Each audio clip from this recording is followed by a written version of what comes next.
Assalamualaikum warahmatullahi wabarakatuh. Perkenalkan nama saya Indah Maulani dengan NIM 23136056. Saya berasal dari program studi Geografi NK. Saya di sini akan mempresentasikan hasil artikel saya yang berjudul Pekerjaan Layak dan Pertumbuhan Ekonomi, Tantangan serta Peluang SDG 8 di Indonesia.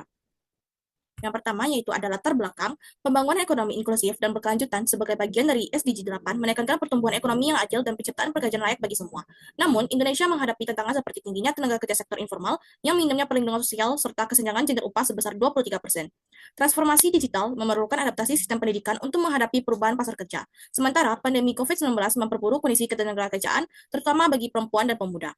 UMKM berperan penting menyerap tenaga kerja dan berkontribusi signifikan pada PDB, namun menghadapi kendala akses pembiayaan dan teknologi. Investasi infrastruktur yang cukup dan adopsi teknologi digital menjadi kunci mempercepat pertumbuhan inklusif, termasuk melalui penciptaan green jobs yang mendukung transisi ekonomi hijau dan berkelanjutan lingkungan.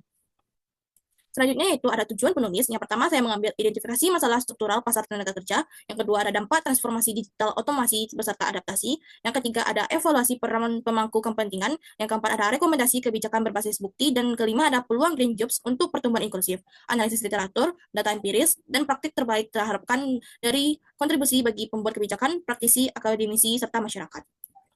Yang selanjutnya ada pembahasan. Yang pertama ada A, permasalahan struktural pasar tenaga kerja Indonesia. Pasar tenaga kerja Indonesia menghadapi tantangan struktural dengan dominasi sektor informal lebih dari 60% pekerja tanpa perlindungan sosial memadai. Mencerminkan dualisme antara sektor modern berproduktivitas tinggi dan sektor tradisional rendah produktivitas menurut model Lewis pada tahun 1954. Kesenjangan upah formal informal signifikan dengan upah informal lebih rendah akibat kurangnya jaminan sosial dan ketidakstabilan ekonomi. Sementara konsep price rate menjelaskan ketidakpastian pekerja gigs dan kontrak. Mismatch keterampilan terjadi karena pendidikan vokasi kurang relevan dan kolaborasi sekolah industri yang lemah. Meski investasi pendidikan penting menurut teori Human Capital Becker pada tahun 1964, kesenjangan gender juga memperburuk situasi dengan upah perempuan 23% lebih rendah, konsentrasi pada pekerjaan rentan, dan norma patriarki yang membatasi akses kepemimpinan. Sehingga reformasi di bidang pendidikan, pelatihan, dan institusi pasar tenaga kerja sangat diperlukan untuk mengurangi dualisme dan segmentasi.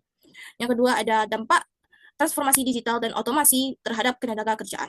Revolusi Industri 4.0 membawa perubahan besar pada pasar kerja Indonesia melalui digitalisasi dan otomasi, yang mengancam pekerjaan rutin terutama di sektor manufaktur dan administrasi.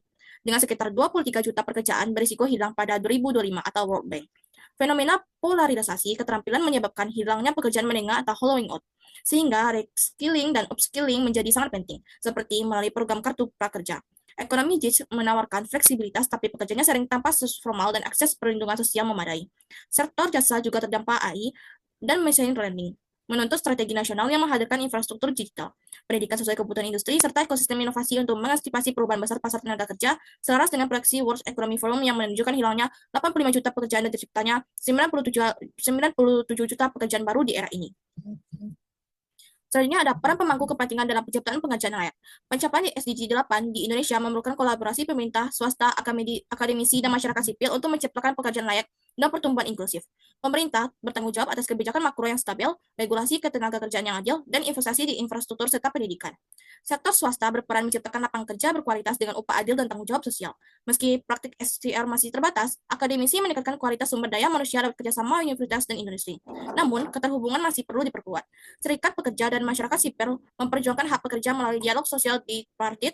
Meski sering menghadapi tantangan ketimpangan kekuatan, upaya bersama ini penting untuk memastikan distribusi manfaat yang adil dan mendukung pertumbuhan ekonomi yang inklusif. Yang keempat ada D, strategi pengembangan UMKM dan kewirausahaan. UMKM merupakan tulang punggung ekonomi Indonesia dengan menyerap 97% tenaga kerja dan menyumbang sekitar 61-62% PDB pada tahun 2025. Namun, menghadapi kendala utama dalam akses pembiayaan, teknologi, dan pasar. Keterbatasan kredit formal memaksa banyak UMKM bergantung pada modal sendiri atau pinjaman informal berbunga tinggi.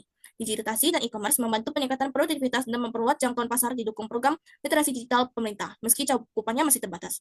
Penguatan ekosistem kewirausahaan pada 6 domain utama kebijakan yaitu SDM, pasar, pendanaan ventura, budaya, dan institusi sangat dibutuhkan, mengingat modal ventura Indonesia masih kalah dibanding Asia.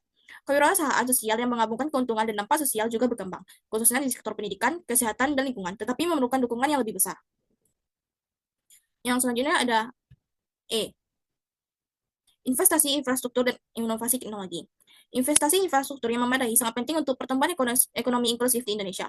Namun, defisit signifikan di daerah terpencil seperti Papua dan NTT tetap menjadi tantangan meski anggaran meningkat. Program PUPR mengalokasikan 27,6 triliun pada tahun 2024 untuk membangun 1,2 kilometer jalan di wilayah 3T. Infrastruktur digital juga krusial, dengan setiap kenaikan 10% penetrasi broadband meningkatkan PDB sebesar 1,38% didukung oleh proyek palaparing dan BTS Bakti Kominfo yang menghubungkan 9.000 desa dengan jaringan 4G, meski kesenjangan urban rural masih signifikan. Inovasi teknologi penting untuk meningkatkan produktivitas, tetapi pengeluaran R&D Indonesia hanya 0,2% dari PDB, jauh di bawah rata-rata OECD 2,4%. Untuk itu, diperlukan peningkatan insentif swasta, penguatan kapasitas SDM melalui pendidikan teknik dan sains, serta kerjasama internasional untuk mempercepat transfer teknologi dan industrialisasi.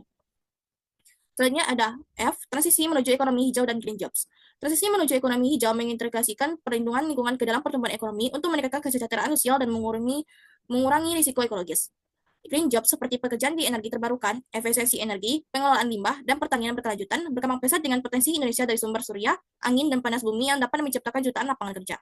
Just Transition menekankan transisi adil dan energi fosil ke terbarukan melalui dialog sosial, perlindungan, dan reskilling bagi pekerja sektor batubara dan migas. Ekonomi sirkul bertujuan untuk meminimalkan limbah dan memaksimalkan daur ulang serta perbaikan. Dengan potensi nilai global mencapai 1 triliun dolar pada tahun 2025, Indonesia masih perlu memperkuat infrastruktur serta regulasi untuk mendukungnya. Yang selanjutnya ada G, kebijakan dan rekomendasi untuk mempercepat pencapaian SDG 8. Beberapa kebijakan penting untuk mempercepat pencapaian SDG 8 di Indonesia meliputi: 1. Reformasi pendidikan vokasi yang dengan menyelaraskan kurikulum dan memperkuat kerjasama antara lembaga pendidikan dan industri, serta menerapkan model magang yang efektif seperti di Jerman dan Swiss untuk mengatasi mismatch keterampilan. Yang kedua ada penguatan perlindungan sosial federal yang mencakup pekerja informal dan platform digital dengan memperluas cakupan program jaminan sosial seperti JKN, KIS, dan PKH guna melindungi kelompok rentan. Yang ketiga ada pengembangan kebijakan industri strategis untuk sektor prioritas melalui industri fiskal, akses pembiayaan, dan pembangunan infrastruktur dan pengambilan pelajaran dari industrialisasi efektif di Korea Selatan dan Taiwan. Yang keempat ada penyusunan regulasi dan ketenagakerjaan agar seimbang antara perlindungan pekerja dan fleksibilitas pasar tenaga kerja, mencegah pengangguran dan pertumbuhan sektor informal melalui dialog sosial inklusif berbasis bukti. Selanjutnya yang terakhir ada percepatan investasi infrastruktur digital dan literasi teknologi untuk memastikan akses dan pelatihan digital menyeluruh, khususnya bagi kelompok marginal dan daerah tertinggal. Mengintegrasikan digitalisasi dengan kebijakan ketenagakerjaan guna memperluas menciptakan pekerjaan layak di era revolusi industri 4.0. Kesimpulan yang dapat saya ambil yaitu, analisis literatur komprehensif ini menyimpulkan bahwa pencapaian SDG 8 di Indonesia menghadapi tantangan struktural seperti dominasi sektor informal yaitu 60%, mismatch keterampilan dan gap upah engagement 23%, ditambah disrupsi digital otomasi, peluang transformasi inklusif terletak pada sinergi pemangku kepentingan, digitasi UMKM, yaitu serap 97% tenaga kerja, infrastruktur fisik digital, serta transisi ekonomi hijau, ciptakan green jobs. Rekomendasi prioritas mencakup reformasi vokasi atau ala Jerman, perlindungan sosial universal, kebijakan industri strategis, regulasi ketenaga kerjaan seimbang, dan akselerasi digital, pendekatan holistik ekonomi sosial, lingkungan dengan komitmen semua pihak esensial untuk pertumbuhan berkelanjutan. Saran dan rekomendasi yaitu rekomendasi percepatan SDG 8 di Indonesia meliputi reformasi vokasi dengan model dual system dan magang efektif, perluasan perlindungan sosial untuk pekerja informal dan JIX, serta kebijakan yang fokus pada serta prioritas dengan insentif fiskal dan infrastruktur. Regulasi ketenagakerjaan harus seimbang antara perlindungan dan fleksibilitas dengan dialog tripartit. Percepatan pembangunan infrastruktur fisik dan dialog di wilayah 3T, digitasi UMKM, dan penguatan kewirausahaan sosial juga penting. Pengembangan ekonomi hijau dan green jobs, monitoring indikator SDG 8, serta kerja sama internasional, dan kampanye budaya kerja inklusif menjadi kunci sukses menuju 2030. Sekian dari saya. Apabila ada kesalahan kata, saya mohon maaf. Assalamualaikum warahmatullahi wabarakatuh.